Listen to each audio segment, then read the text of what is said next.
Hello friends, finally due date extend हो चुकी है जीएसटी अपीलेट ट्रिब्यूनल में अपील फाइल करने की। जी हाँ फ्रेंड्स, इससे पहले जो ड्यू डेट थी वो थी 30 जून। लेकिन जो नोटिफिकेशन आया है उसमें ये लिखा हुआ है कि पिछले 10 से 15 दिनों में एक साथ 30,000 से भी ज़्यादा अपील फाइल की गई। बहुत ज़्यादा रश हो गया और ट्रिब्यूनल जो पहली बार ऑपरेशनल होने जा रहा है उसके ऊपर भी बहुत ज्यादा रश हो जाएगा जब इतनी अपील एक साथ फाइल होंगी। तो इन चीजों को ध्यान में रखते हुए, ठीक है ना, वो अब जो ड्यू डेट पहले 30 जून होने वाली थी उसको एक्सटेंड कर दिया गया है और उसको बढ़ा के अब कर दिया गया है 31 जुलाई।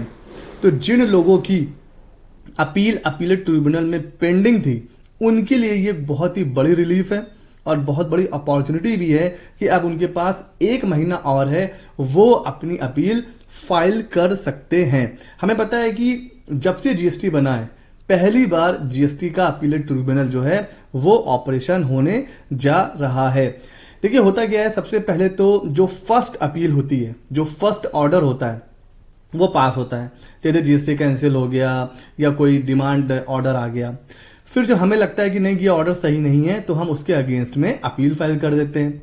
अपील का ऑर्डर आता है, कई बार हम रिवीजन फाइल करते हैं, अदरवाइज क्या होता है हम अपीलेट ट्रिब्यूनल में जा सकते हैं। जब ये अपीलेट ट्रिब्यूनल नहीं था तो सीधे हमें जाना पड़ता था हाई कोर्ट में।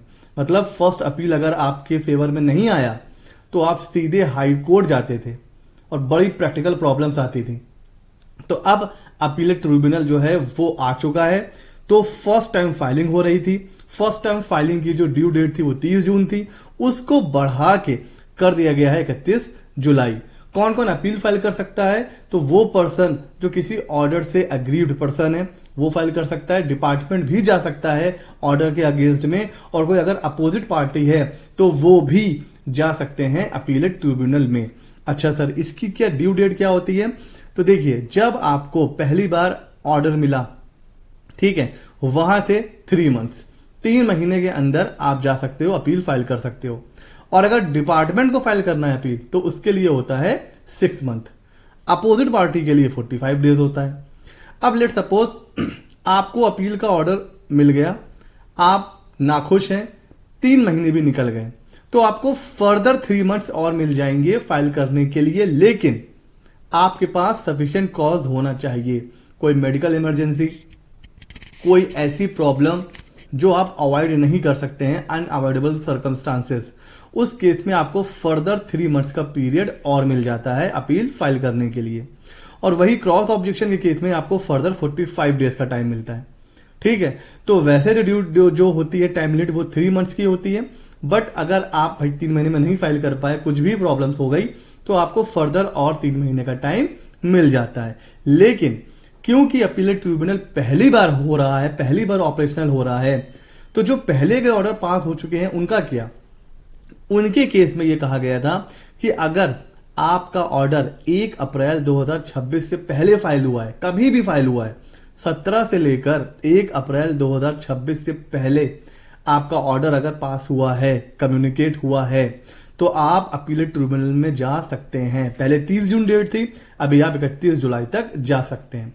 और 1 अप्रैल के बाद सर तब क्या होगी टाइम लिमिट? तो जो नॉर्मल टाइम लिमिट है 3 मंथ्स वाली, और डिपार्टमेंट के लिए 6 महीना, और क्रॉस ऑब्जेक्शन के लिए 45 डेज, तो वो जो है आपके ऊपर जो नॉर्मल टाइम लिमिट है वो एप्लीकेबल होगी।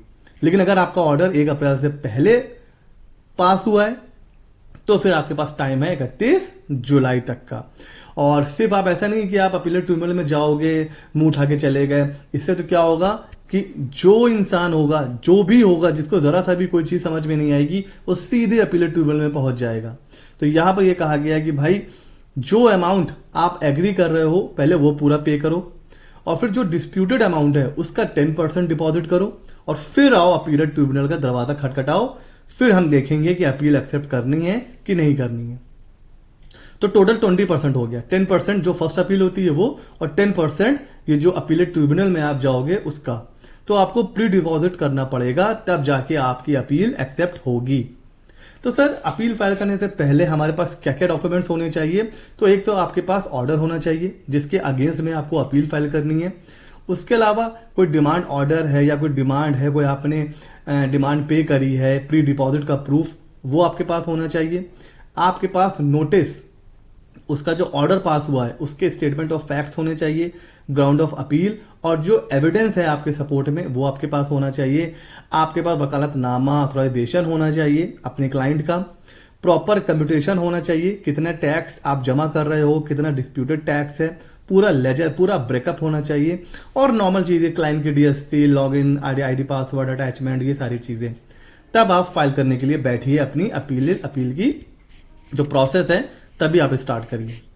नॉर्मली क्या होता है, लोग गलती क्या क्या करते हैं कि रॉन्ग ऑर्डर टाइप सेलेक्ट कर लेते हैं। ऑर्डर किसी और सेक्शन का है, ऑर्डर में कुछ और कहा जा रहा है, आप अपील किसी और चीज की फाइल कर रहे हो, तो 100% चांस है कि आपकी अपील ही रिजेक्ट हो जाएगी। आगे तो बात ही छोड़िए, आपकी अपील ही एक्सेप्ट नहीं होगी। जो एडमिटेड अमाउंट है और जो डिस्प्यूटेड टैक्स है उसका ब्रेकअप नहीं रखते हैं। अरे भाई, जब नॉर्मली लिखा हुआ है कि आपको जो एडमिटेड टैक्स है वो आपको पे करना है, जिस पर आप भी एग्री हो, डिपार्टमेंट भी एग्री है, वो जमा करिए। और जो डिस्प्यूटेड अमाउंट है उसके ऊपर प्री डिपॉजिट करिए, तो उसका आपके पास ब्रेकअप होना ही चाहिए। प्री डिपॉजिट आपने कर रखा है, ठीक है, उसमें आपको कंफ्यूज नहीं होना है। जो फर्स्ट अपील है उसका प्री डिपॉजिट अलग होता है और जो अपीलेट ट्रिब्यूनल है उसका प्री डिपॉजिट अलग होता है। दोनों को आप मिक्सअप मत करिए आपस में, ठीक है। क्रॉस ऑब्जेक्शन के डेडलाइन को लोग इग्नोर कर देते हैं, बैठे रहते हैं, सोचते हैं चलो लास्ट डेट आएगी तब फाइल करेंगे। ये बहुत बड़ी गलती करते हैं। और सबसे कॉमन मिस्टेक, ना ग्राउंड ऑफ अपील सही से तैयार करते हैं, ना फैक्ट्स का पता, ना प्रॉपर केस लॉज मेंशन करते हैं, ना एविडेंस प्रॉपर होते हैं। तो ऐसी अपील स्टार्टिंग में ही रिजेक्ट हो जाती है, आगे तो बहुत दूर की बात है। तो इन चीजों को हमको अवॉइड करना है अगर हमें प्रॉपर सही तरीके से अपील फाइल करना चाहते हैं तो एक चीज ध्यान रखिएगा, सिर्फ डेडलाइन एक्सटेंड हुई है। एज अ प्रोफेशनल जब हम अपील के लिए, जब उसका रिप्लाई जब हम तैयार करते हैं ना, उसका कोई शॉर्टकट नहीं है। उस वहां पर आपकी अपनी रीजनिंग वहां पर काम आती है। तो एक एक नोटिस अपने नेचर के हिसाब से उसको एनालाइज करिए, स्टेटमेंट ऑफ फैक्ट्स बनाइए, ग्राउंड ऑफ अपील तैयार करिए, सारे एविडेंस को प्रॉपर सीक्वेंस में लगाइए, फिर अपील फाइल करिए। अदरवाइज आपकी अपील रिजेक्ट हो सकती है। तो ये था जीएस टैट का पूरा आप कह सकते हो एक रोड मैप, कैसे हमें अपील फाइल करनी है। और 1 महीने का एक्स्ट्रा टाइम हमें मिल चुका है, 31 जुलाई तक हम अपील फाइल कर सकते हैं। कैसा लगा वीडियो हमें जरूर बताइएगा। ऐसे ही मजेदार वीडियोस के लिए हमारे चैनल को सब्सक्राइब कर लीजिए। मिलते हैं अगले नॉलेजेबल वीडियो में।